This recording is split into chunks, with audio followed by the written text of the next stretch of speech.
Assalamualaikum warahmatullahi wabarakatuh.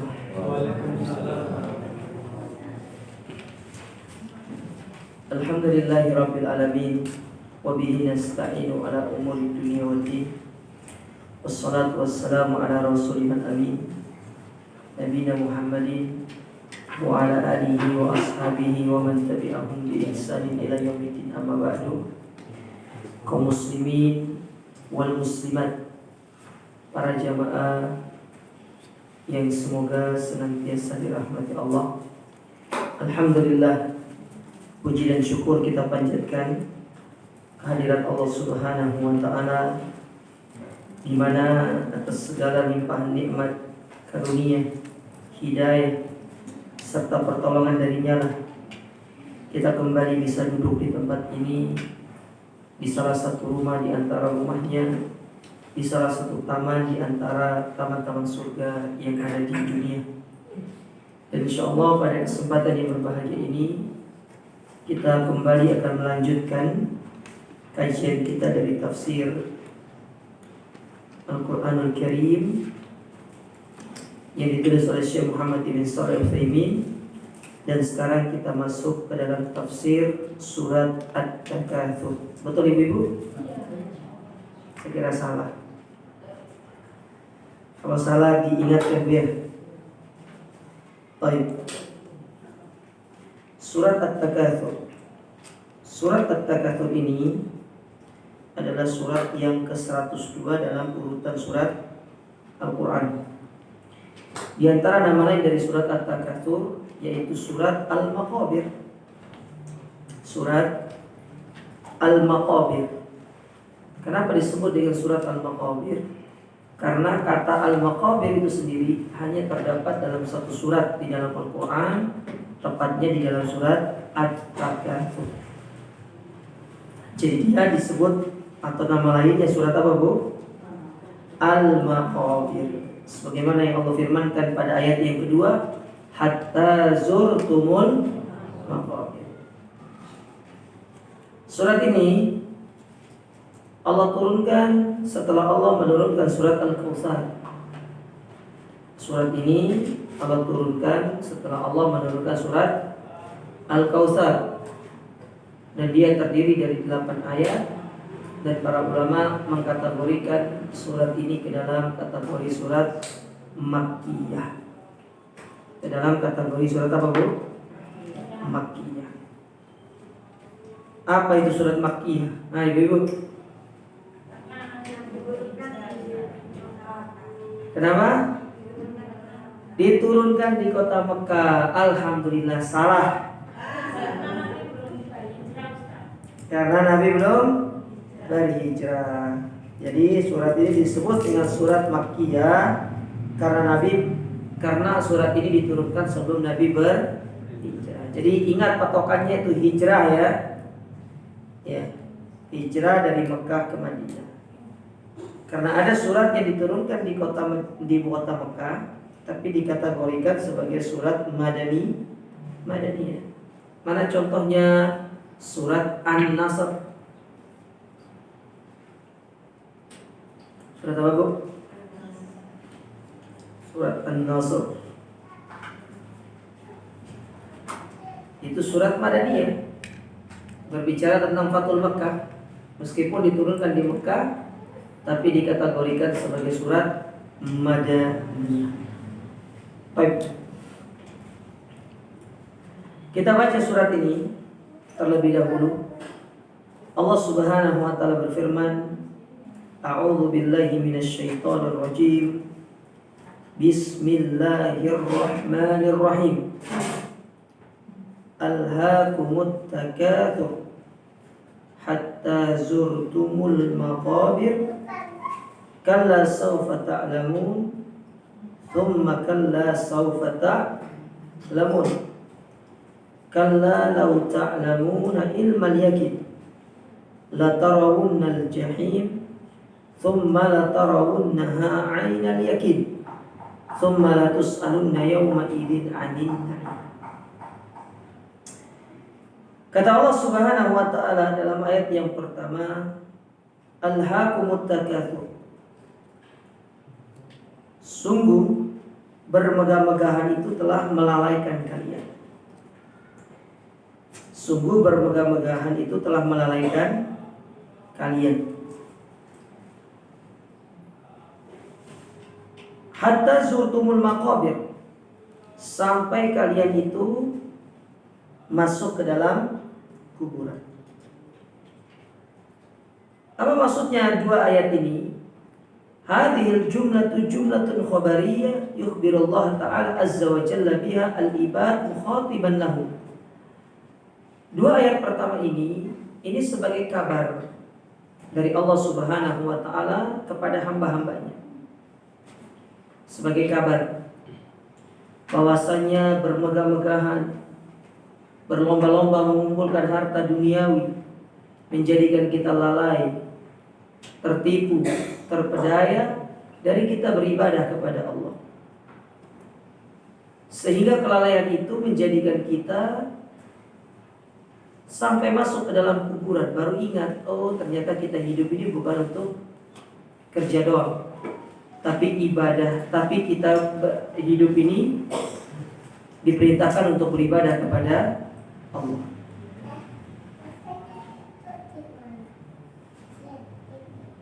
Jadi syagolakum hatta lahautum an ma huwa ahammu min dzikrillah ta'ala wal qiyamu bit ta'ah. Dunia menjadikan kita lalai, menjadikan kita sibuk, sehingga kita lupa untuk berzikir kepada Allah, untuk melakukan ketaatan. Maka di sini Allah mengingatkan kita. Allah mengingatkan kepada kita. Kenapa Allah Subhanahu wa ta'ala menyebutkan tentang dunia? Karena memang perkara dunia itu merupakan perkara yang sering melalaikan manusia dari ketaatan kepada Allah. Usianya dihabiskan untuk melakukan kerja, untuk kerja. 8 jam tidak cukup, ditambah dengan lemburnya. Rela untuk menukar waktunya dengan urusan-urusan dunia. Kapan sadarnya? Tahu-tahunya sudah usia 60 tahun baru sadar. Sebentar lagi mau mati. Sementara usianya terbuang begitu saja hanya untuk mengejar pundi-pundi dunia. Orang Islam itu tidak hidup di dunia selamanya. Orang Islam itu tuh negerinya akhirat. Dunia ini cuma sebatas jembatan, tempat singgah sementara. Kayak jenengan misalkan melakukan satu perjalanan panjang, atau ibarat kata ya, kita naik kendaraan dari Surabaya ke Jakarta. Tiba-tiba di tengah jalan kita harus capek, istirahat di rest area. Nah, rest area itu seperti dunia ini sementara. Kita tuh akan menuju kampung kita. Namun laksananya tempat persinggahan kadang-kadang ada sesuatu yang bisa menjadikan mata itu terpesona. Kita kalau pergi ke rest area, kadang-kadang kita singgah di rest area, ada hal-hal yang membuat mata itu, bagus ya tempatnya, masjidnya bagus ya, gitu kan. Kadang-kadang seperti itu. Nah, dunia itu seperti itu. Allah jadikan dunia ini satu tempat yang sangat indah. Makanya kata Nabi SAW, inna dunya khulwatun khadiratun. Dunia itu dipenuhi dengan perkara yang manis-manis dan menyejukkan mata. Sehingga tatkala seorang tidak paham dengan hakikat dunia, dia terlalai, terlena, dan menjadikan yang tadinya orientasi dia untuk mengejar akhirat jadi terbuang percuma, karena dia menukarnya dengan mengejar dunia. Makanya Allah ingatkan kepada kita, bermegah-megahan, berlomba-lomba memperbanyak harta, ya, itu menjadikan kalian lalai dari beribadah kepada Allah Subhanahu wa ta'ala, menjadikan kalian lalai.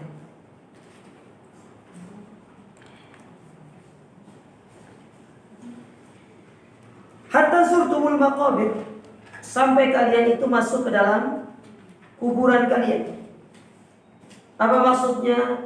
Yakni ila an zurtumul maqabir, sampai kalian dibawa menuju liang lahat kalian, yakni ila an mutum. Tahu-tahunya sebentar lagi mau mati. Fal insanu majbulun ala takatsur an yamut. Sementara manusia itu mereka tidak sadar. Mereka hanya berlomba-lomba mengumpulkan harta duniawi, tapi mereka lupa bahwasanya mereka akan pergi meninggalkan apa yang mereka kumpulkan tersebut. Harta yang kita kumpulkan ini jamaah, tidakkah semuanya kita bawa mati? Hanya yang kita bawa mati itu 3 bagian dari harta tersebut. Yang pertama, apa yang sudah kita makan menjadi kotoran. Yang kedua, apa yang kita pakai kemudian sampai rusak. Kalaupun dia tidak sampai rusak, kita berikan kepada orang lain, itu pun hanya sebentar kita memakainya di dunia. Sisanya untuk orang lain bagian. Dan yang ketiga, apa yang sudah kita infakkan, yang sudah kita sedekahkan, yang sudah kita keluarkan di jalan Allah, itu yang menjadi bagian kita.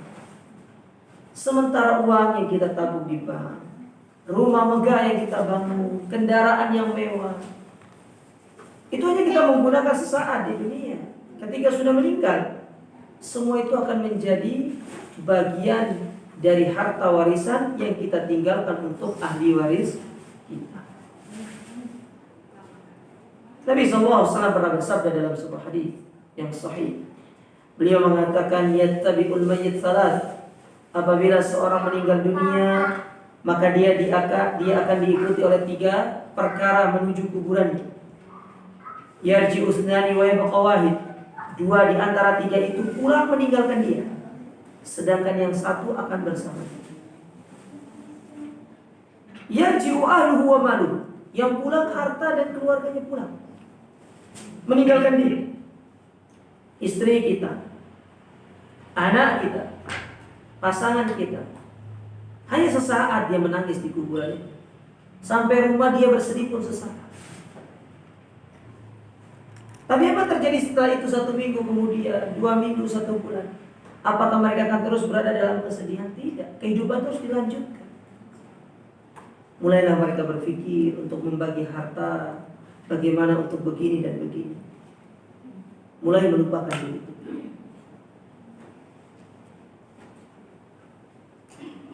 Harta kita yang tadi capek kita keras keringat, banting tulang kita kumpulkan.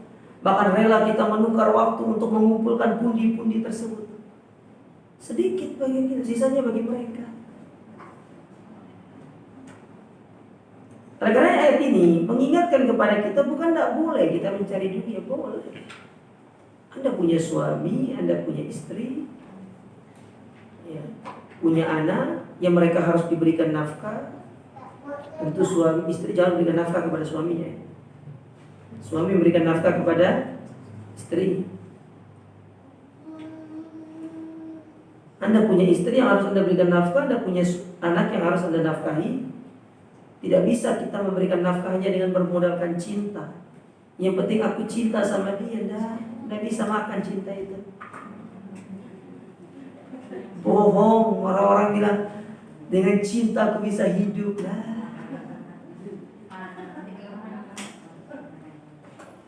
Benar kita cinta sama pasangan kita, benar. Tapi kita juga harus realistis. Hidup itu kalau mau kenyang ya dengan makan itu dibeli dengan harta, bukan dengan cinta. Saya mau pergi ke warung ngapain? Saya mau beli makan dengan cinta. Ya jangan. Kita tidak sedang hidup di dalam negeri dongeng. Negeri nyata. Ya. Silakan mencari, tidak ada masalah. Allah mengatakan wala tansa nasibaka minad dunia. Jangan lupakan bagian dari duniamu ini. Tapi yang Allah larang kepada kita ini, ketika mengumpulkan harta tujuannya untuk bermegah, tujuannya untuk berbanyak-banyakan, kemudian untuk sombong-sombongan. Kamu mobilmu apa? Oh saya Avanza, Innova dong, di atas Mercy dong. Tinggal di mana? Saya tinggal di Amira Geraha. Itu loh Galaxy dong, Araya lagi. Semuanya itu tidak usah dibanggakan. Kan kita tinggalkan. Bal kullama isdada bihil kibar isdada bihil amal. Sehingga tatkala harta itu semakin banyak, semakin sombong seseorang itu. Orang kalau semakin banyak hartanya, semakin potensi semakin sombongnya itu semakin besar. Dia kalau sudah punya harta banyak, dia berupaya untuk bagaimana menunjukkan dia punya harta. Betul gitu kan? Yang tadinya mungkin kendaraannya biasa, sekarang dia beli kendaraan yang mewah.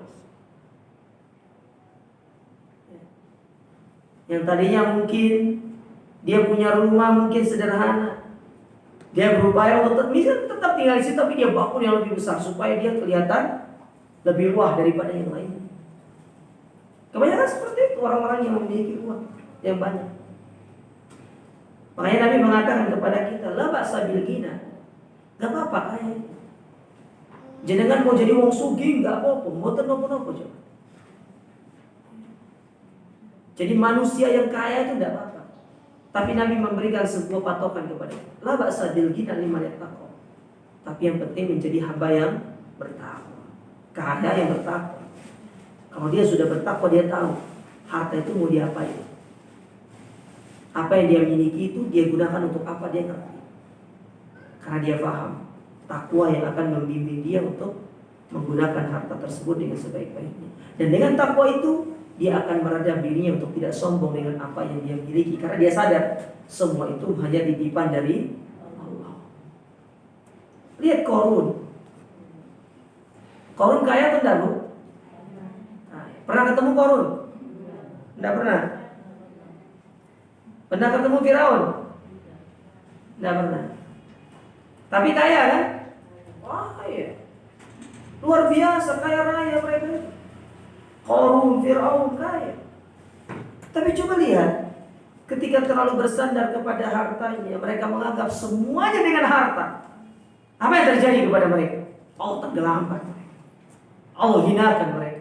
Allah hancurkan mereka. Tidak ada bekas sedikit pun dalam diri mereka. Bahkan Allah menjadikan Fir'aun sebagai contoh nyata dari kesombongan yang ada di atas muka bumi. Jadi kita harus sadar kita ini mau mati. Ya.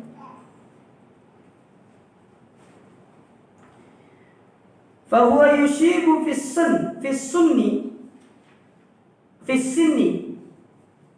wa yashubbu fil amal hatta inna ar-rajula lahu tis'una sanata mathalan tajidu indahu minal amali wa tulul amali ma laysa inda syabi alladhi lahu 15 sana.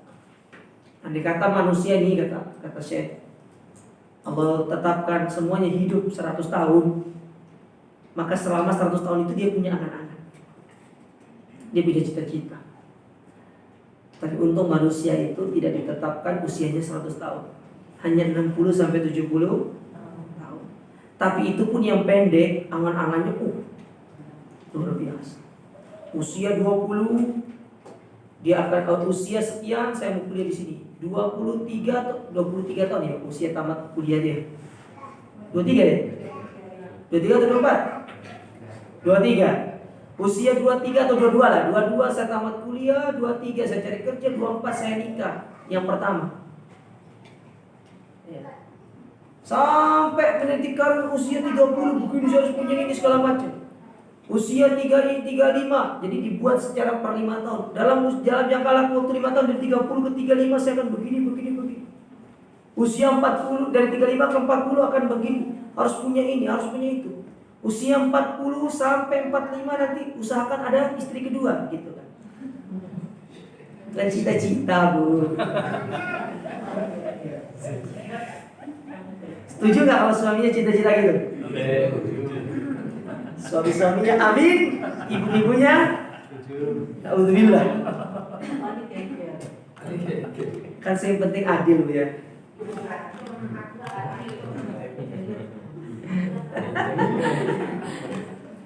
Lihat loh ustaz-ustaz kita banyak yang nikah dua kan. Ya, kan ustaz itu juga panutan, jadi kita harus ikut gitu loh. Sunnah ya. Bagian dari syariat juga. Iya. Kita bercanda. Kalau dia seriusin juga nggak apa-apa.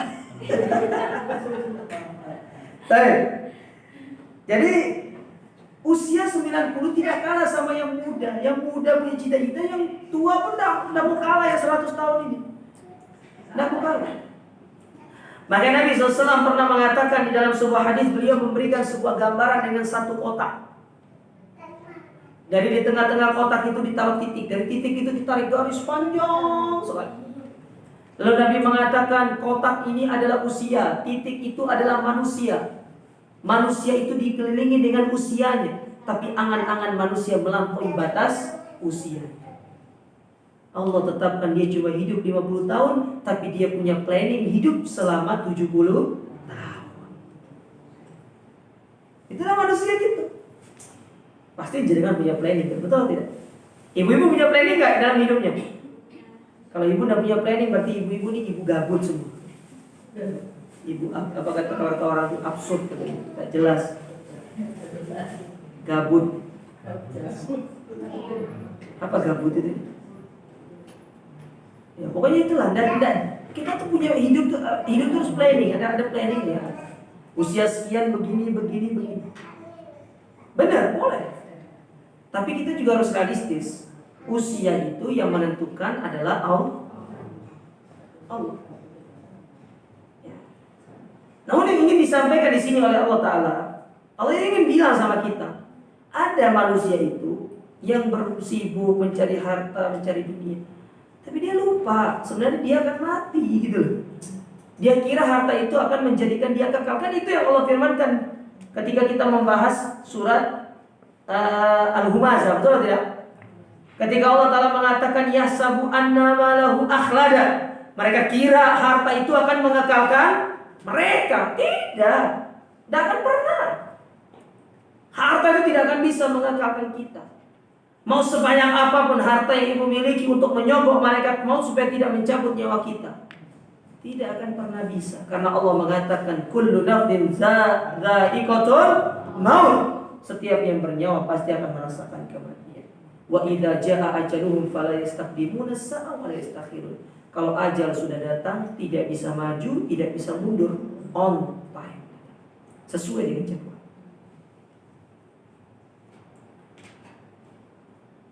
Sampai kita lupa. Masuk ke dalam kubur. Sementara di kubur itu kita tidak akan membawa harta. Yang kita bawa apa, Bu? Amal ibadah. Kan itu udah lanjutan dari hadis tadi. 2 pulang, 1 yang tinggal. Yang tinggal bersama kita apa? Amal ibadah. Baik. Kemudian kata Allah Subhanahu wa taala, "Kalla saufa ta'lamun, tsumma kalla saufa ta'lamun." Jadi Allah mengulangi 2 kalimat tersebut. Kata Allah Subhanahu wa taala, sekali-kali tidak, kelak kalian akan mengetahui akibat dari perbuatan kalian. Allah mengulangi lagi katanya, tsumma kalla saufa ta'lamun. Ketika Allah mengulangi 2 kali ayat ini, berarti itu menunjukkan pasti akibat itu akan kita rasakan. Sebagai penekanan, ya, sebagai penekanan bahwasanya itu merupakan kalimat yang pasti kita akan merasakan. Saufa ta'lamuna akibata amrikum. Kelak kalian akan paham akibat dari apa yang kalian lakukan. Idza raja'tum ilal akhirah, tatkala nanti kalian kembali ke akhirat. Coba dilihat dalam surat At-Tur. Surat At-Tur, surat yang ke 52, pada ayat yang ke-14.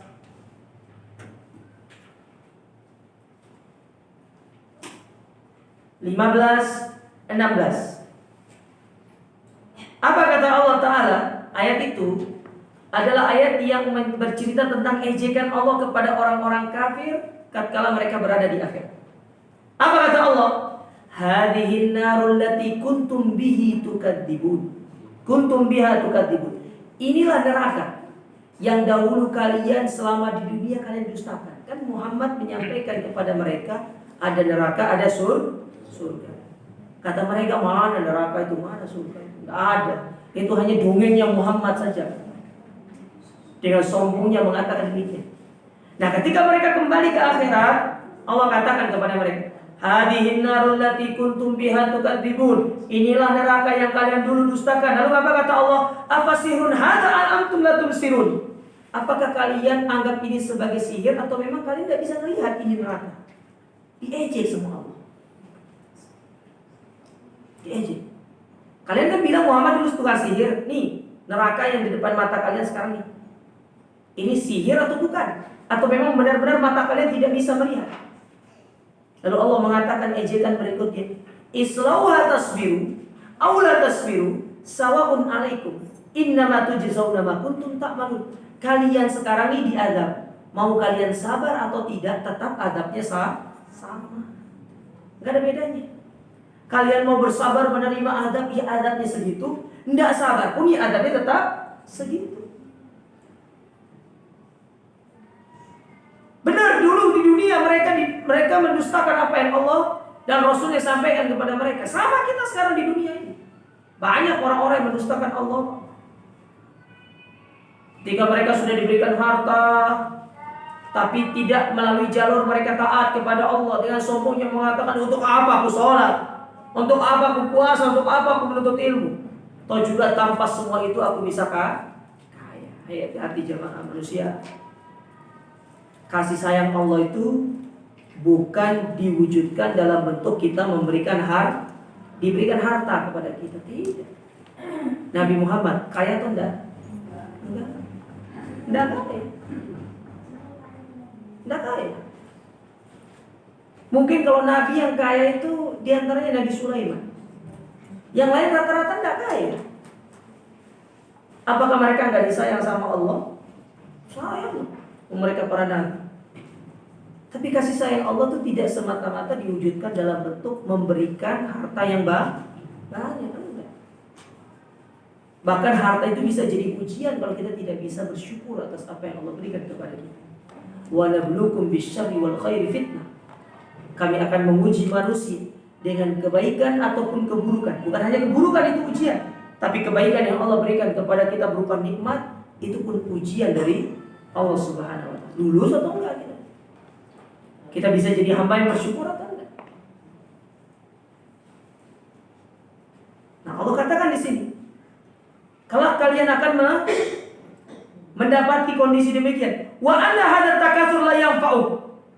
Dan perhatikan, ketika nanti di akhirat harta yang kalian kumpulkan tidak akan bisa memberikan manfaat kepada kalian. Dulu kalian berbangga dengan kekayaan kalian, berbangga dengan jabatan kalian. Sampai di akhirat semua tertunduk lesu, lemas di hadapan Allah. Semua tertunduk kaku di hadapan Allah, gak bisa ngapa-ngapain kita. Dulu yang dahulu kita membanggakan kekayaan kita, di akhirat justru kita menyesal. Ya laitani kuntu turaba. Ya Allah, kenapa dulu aku di dunia ini tidak begini? Andaikan aku sekarang menjadi abu, menjadi debu, itu jauh lebih baik bagi. Bahkan ada yang merengek-rengek kepada Allah. Apa kata mereka kepada Allah Ta'ala dalam surat Al-Mu'minun? Ya.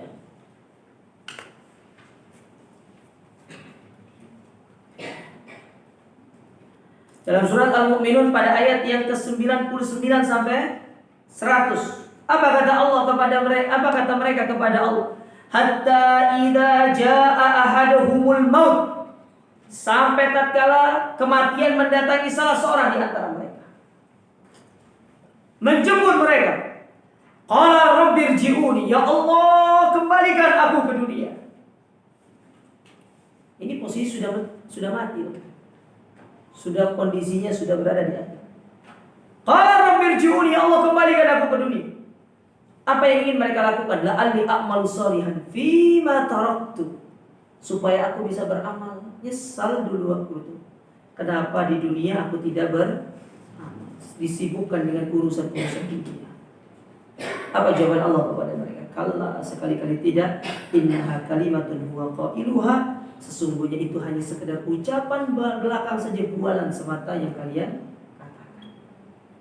Wa min waraihim barzakhun ila yaumi yub'atsun. Dan di belakang kalian Allah sudah siapkan adab yang sangat. Maka ada sebuah nasihat indah dari seorang Arab pernah mengatakan dalam sebuah ungkapan hikmah. Apa kata mereka? Ij'alin nadam fil muqaddam qabla an yakuna fil hitam. Jadikan penyesalan itu di depan sebelum dia terjadi di belakang. Gimana maksudnya kok penyesalan di depan? sebelum jenengan menyesal di belakang. Di sekarang kita ini selagi hidup di dunia, kita harus memaksimalkan segala kondisi kita dengan kita melakukan ketaatan dan kebaikan kepada Allah Subhanahu. Karena manfaat dari ibadah itu tidak akan diberikan kepada Allah. Yang merasakan itu diri kita sendiri. Manfaat kebaikan, ketaatan, amal soleh yang dikerjakan hamba itu sama sekali tidak akan bermanfaat kepada Allah. Yang merasakan manfaatnya kita. Coba perhatikan ketika Allah menceritakan tentang Luqman dalam surat Luqman ayat yang ke-12. Kata Allah Ta'ala, walaqad ataina Luqman al-hikmata an yashkur lillah wa may yashkur fa inna ma yashkuru li nafsihi. Kalau mereka bersyukur untuk diri mereka sendiri. Wa man kafara fa innallaha ghaniyyun hamid. Tapi kalau mereka kufur, Allah itu maha kaya dan maha terpuji. Allah sebut dirinya itu maha kaya, maha terpuji. Tidak ada efeknya sama sekali kepada Allah Ta'ala. Dampak itu kepada kita semua. Baik itu kepada kita, keburukan yang kita lakukan pun dampaknya kepada kita. Begitu pula nanti di akhirat, yang akan merasakan semua itu adalah diri kita sendiri. Allah Rabbul Alamin, yang memiliki alam semesta ini. Allah yang menguasai segala. Bagi Allah, kita ini hanya sedikit dari kerajaan Allah. Kita menjadi orang yang taat pun itu tidak akan menambah kerajaan Allah. Kita menjadi orang maksiat pun itu tidak akan mengurangi sedikit pun dari kerajaan Allah Subhanahu wa ta'ala. Disebutkan di dalam sebuah hadis yang diriwayatkan oleh Imam Muslim di dalam kitab Zuhud war Raqaiq.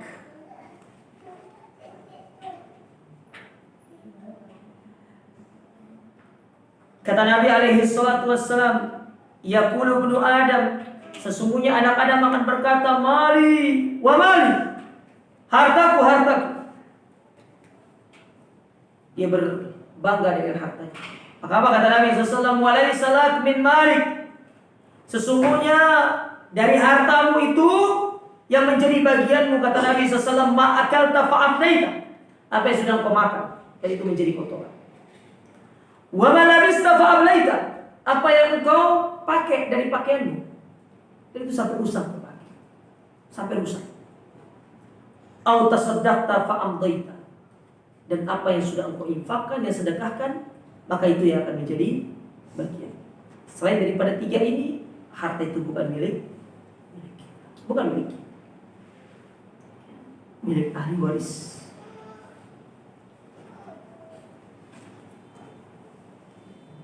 Oleh karena jamaah sekalian, pahami hakikat dari semua ini.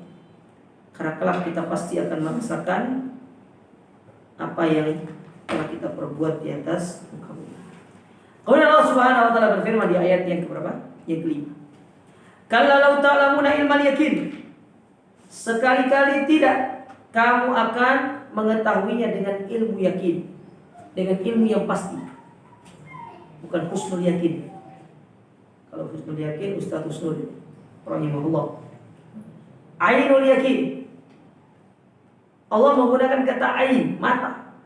Artinya benar-benar kita akan melihat apa yang akan kita terima dari perbuatan kita selama di dunia dengan mata kepala kita sendiri. Makanya disebut dengan ainul yakin.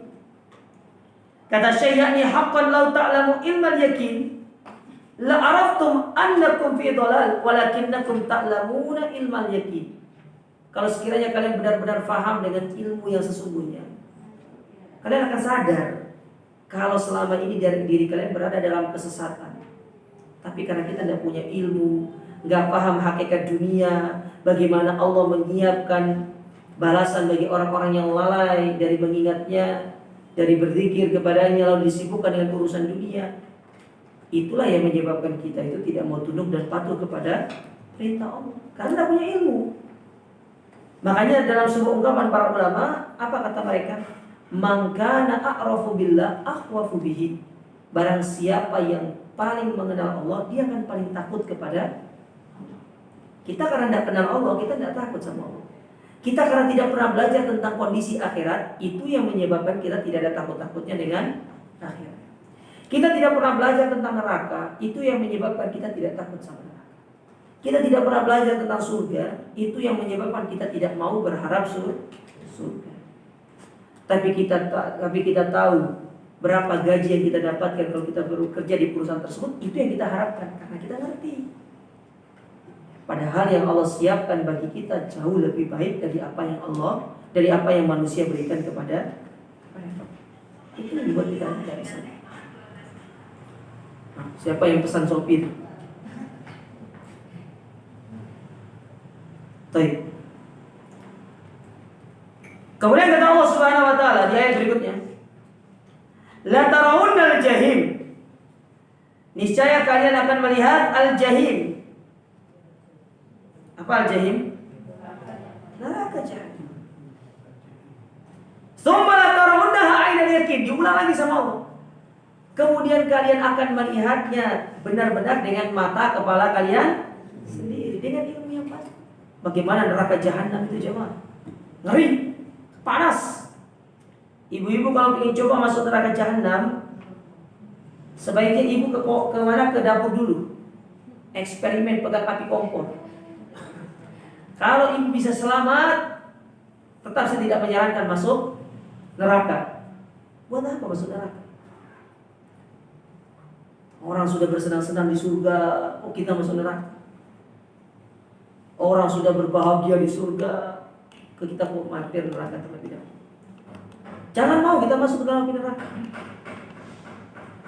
Kita tuh harus berupaya bagaimana langsung masuk surga. Bila perlu masuk surga tanpa hisab, tanpa azab. Sebagaimana disebutkan oleh Nabi SAW, bahwasanya akan ada 70.000 dari umatku yang akan masuk surga tanpa hisab, tanpa azab.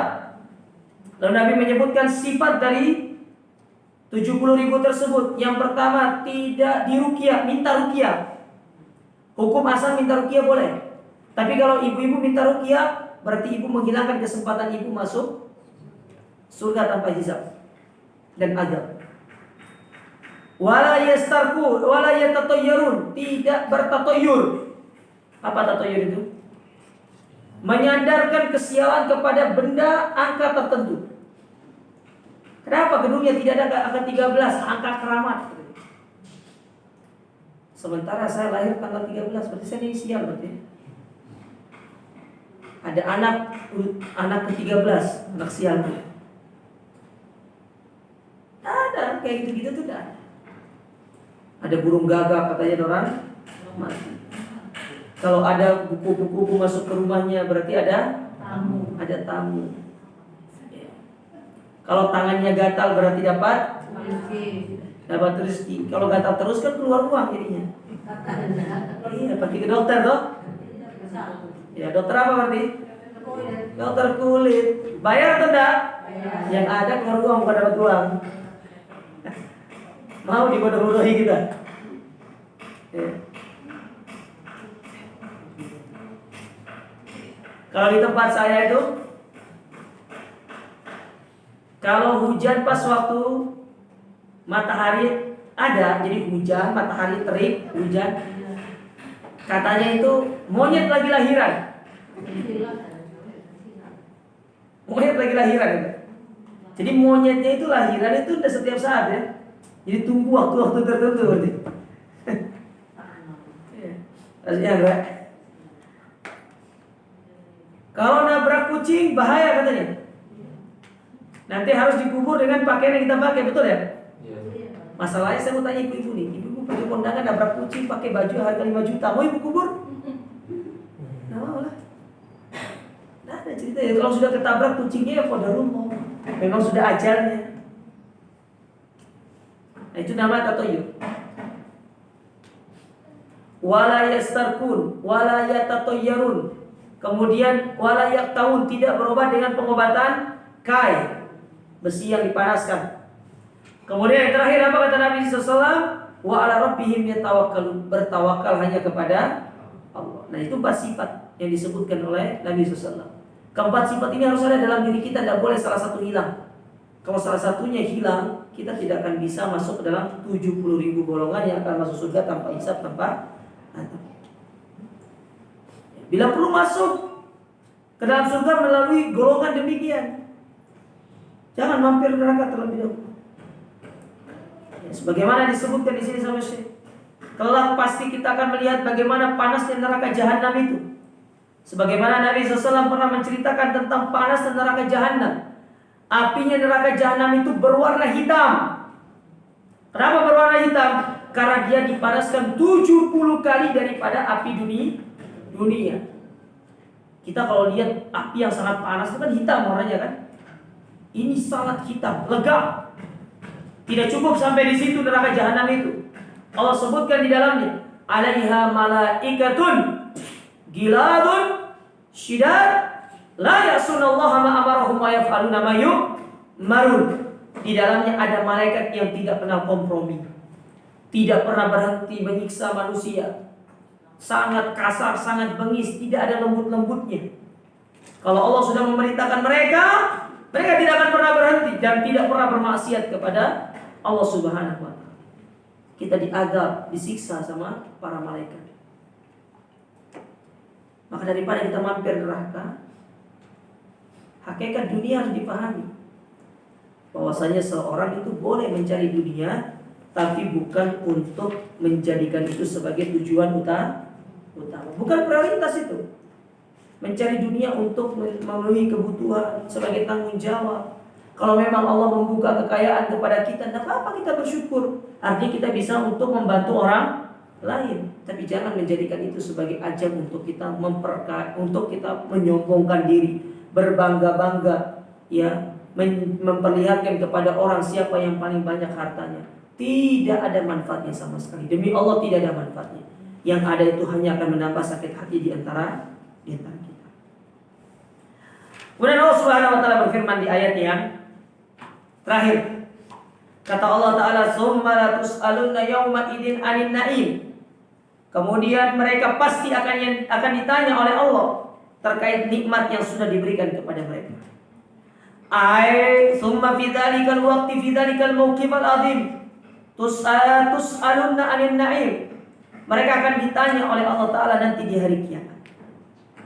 Pertanyaannya sekarang, apakah yang ditanya itu hanya orang mukmin, hanya orang kafir saja, ataukah orang mukmin dan orang kafir? Maka jawabannya adalah yang akan ditanya terkait nikmat itu bukan hanya orang kafir, tapi juga orang-orang beriman ditanya. Kan Nabi pernah bersabda, la tazalu qadama 'abdin yaumal qiyamah hatta yus'ala arba. Tidak akan bergeser kedua kaki anak Adam di hari kiamat sampai mereka itu ditanya tentang 4 hal. Salah satunya adalah an malihi min aina tasabahu wa bima anfaqa. Terkait masalah hartanya, dari mana dia dapatkan dan untuk apa dia habiskan. Itu pertanyaan dari kiamat. Harta itu dari mana, untuk apa kita habiskan.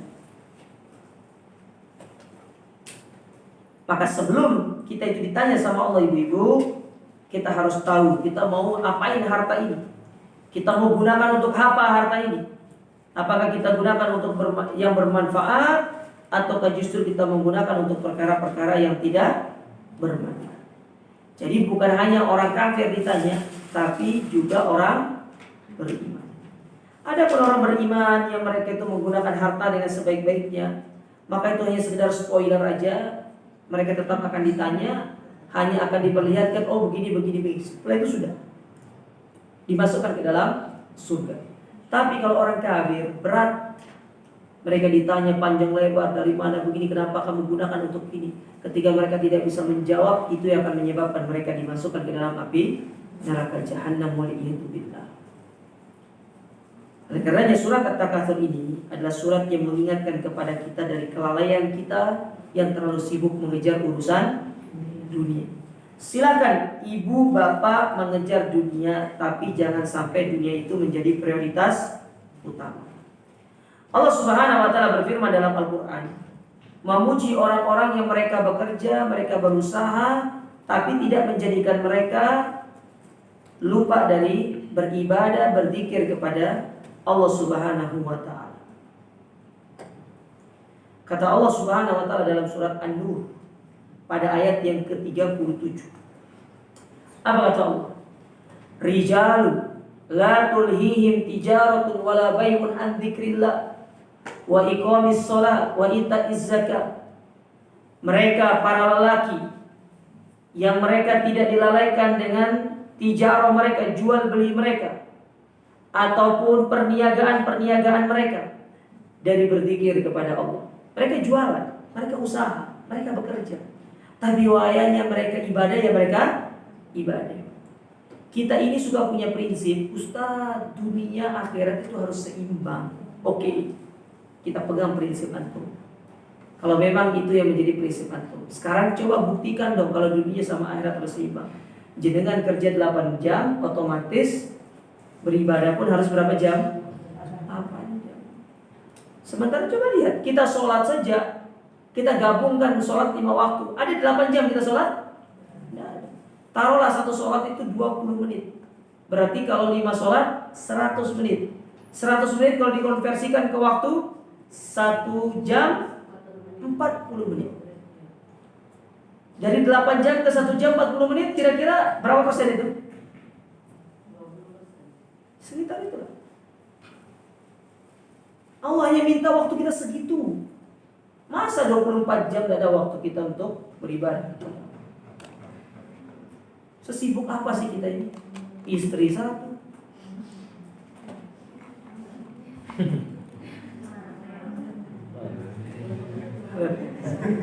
saya ini mau saya kasih gambaran, Bu.